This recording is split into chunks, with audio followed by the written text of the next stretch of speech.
اب میں اپنے اگلے مہمان کو دعوت خطاب دینے جا رہا ہوں ان الفاظ کے ساتھ کہ آقا تیرے باغی تیرے شاطر بشر اچھے نہیں لگتے، تیرے باغی تیرے شاطر بشر اچھے نہیں لگتے، نہ ہو جن پر تیرا سایہ، نہ ہو جن پر تیرا سایہ وہ سر اچھے نہیں لگتے۔ اور آقا تیرے اصحاب سے مجھ کو محبت کیوں نہ ہو آقا،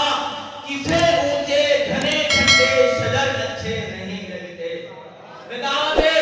سخن دینے جا رہا ہوں میدان خطابت کے ابھرتے ہوئے ستارے جو اس نو عمری کے عالم میں جذبہ جنوی کو اپنے دل میں سمائے ہوئے، دفاع صحابہ کی فکر لیے ہوئے، اپنے سر کو ہتھیلی پہ رکھ کے یہ پیغام دے رہے ہیں، یہ پیغام دے رہے ہیں کہ مقام نبی تو مقام نبی ہے، مقام نبی تو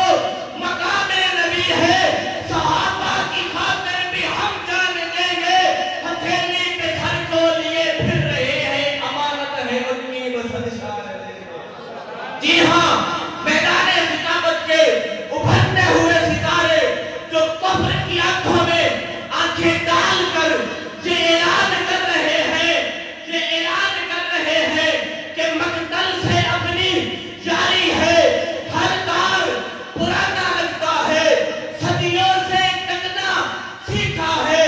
ہر بار پرانا لگتا ہے، تم سنگ اٹھاؤ یا خنجر، حق بات جو ہے وہ کہنی ہے، یہ ظلم و تشدد سرکار پرانا لگتا ہے۔ میری مراد خطیب اسلام مقرر شعلہ بیان میدان خطابت کے ابھرتے ہوئے ستارے فاضل نوجوان حضرت مولانا محمد مزمل حسین فاروقی رہنما بزم فیضان نبوت کبیر والا شریف لاتے ہیں، اپنے مخصوص انداز میں آپ احباب کے سامنے اپنا خطاب پیش کرواتے ہیں حضرت مولانا مزمل حسین فاروقی صاحب۔